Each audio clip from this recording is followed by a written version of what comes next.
నమస్కారం, NSTV news కి స్వాగతం. నా పేరు ఉషా. ముందుగా ముఖ్యాంశాలు. తెలంగాణ విద్యార్థుల బలిదానాల మీద ఏర్పడిన పింక్ గొర్రెలు ఇప్పుడు మాట్లాడడం హాస్యాస్పదమని, ప్రజలు పక్కన పెట్టినా కూడా సిగ్గు లేకుండా ఇంకా అధికార మోహం కోసం పాటుపడుతున్నారన్నారు. మీకు దమ్ముంటే మీ పార్టీ నాయకురాలు కవిత అడిగిన ప్రశ్నకు జవాబు చెప్పాలన్నారు.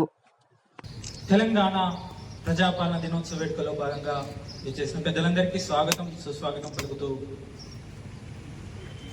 గవర్నర్ పెద్దలు, ఈనాటి ముఖ్య అతిథి గవర్నర్ శ్రీ సిరిసిల్ల రాజయ్య గారు, చైర్పర్సన్ తెలంగాణ రాష్ట్ర ఆర్థిక సంఘం వారి చేతుల మీదుగా జాతీయ పతాక ఆవిష్కరణ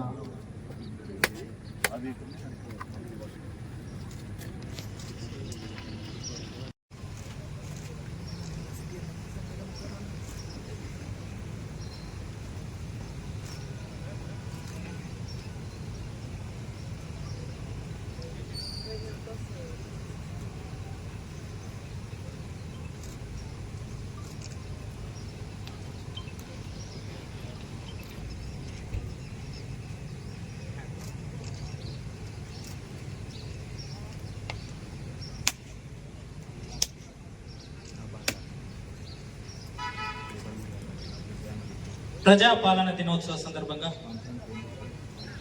నేతలకి నివాళులర్పిస్తూ పూజా కార్యక్రమంలో పాల్గొంటున్నారు ప్రజలు. ఆ తర్వాత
జరుగుతుంది. గ్రామాల్లో ప్రజల సహకారం ద్వారా శ్రమదానాలు, పారిశుద్ధ్య కార్యక్రమాల నిర్వహణ అక్టోబర్ 2020 వరకు ఈ కార్యక్రమాన్ని నిర్వహిస్తున్నాం. కాబట్టి జిల్లా ప్రజలందరూ భాగస్వాములై ఈ కార్యక్రమాన్ని విజయవంతం చేస్తారని మనస్ఫూర్తిగా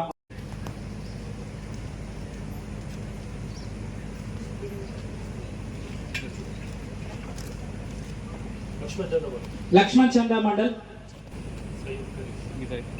సయ్యద్ కరీం గారు,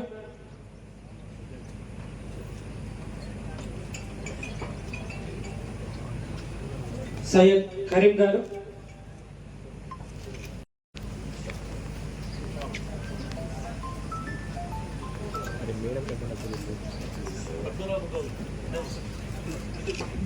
పద్మనాభ గౌడ్,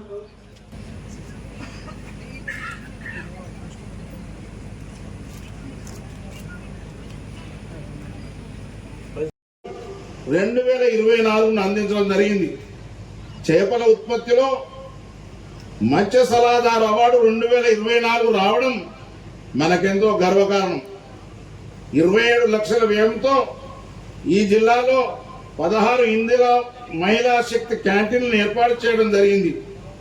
సారంగపూర్ మండలం చించోల్ బీగ్ సమీపంలో మహిళా శక్తి పెట్రోల్ పంపు నిర్మాణం జరుగుతూ ఉంది. చేయూత పెన్షన్ ద్వారా జిల్లాలోని 36,622 మంది నాణ్యమైన విద్య అందిస్తామని ప్రభుత్వం హామీ ఇవ్వడం జరిగిందనే మాట తెలియజేస్తా ఉన్నాం. ఈ సందర్భంగా ఈ జిల్లాలో దరిదాపుగా కడెం, స్వర్ణ, గడ్డెనబాబు, ఎస్ఆర్ఎస్ ప్రాజెక్టుల కింద ప్రజలు అప్రమత్తంగా ఉండాలి.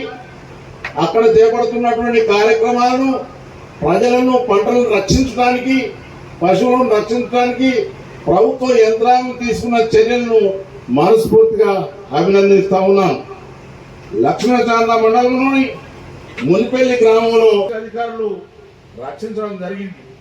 ఈ సందర్భంలో జిల్లా కలెక్టర్, ఎస్పీ అధికారులను వాళ్ళ మరియు కృషిని అభినందిస్తా ఉన్నాను. 268 కోట్ల 70 లక్షలు వారి ఖాతాల్లో జమ చేయడం జరిగింది.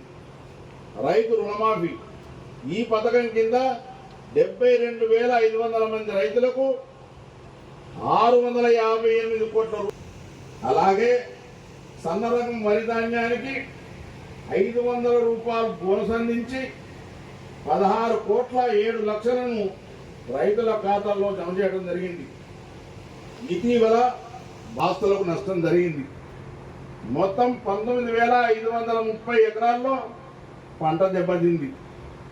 ఈ నేపథ్యంలో జిల్లా ఇన్ఛార్జ్ మంత్రి గారు వారికి ప్రభుత్వ సహాయం అందిస్తుందని భరోసా ఇవ్వడం జరిగింది. వర్షాకాల కారణంగా దెబ్బతిన్న రహదారులు, వంతెనలకు తాత్కాలిక మరమ్మతులు చేస్తున్నారు.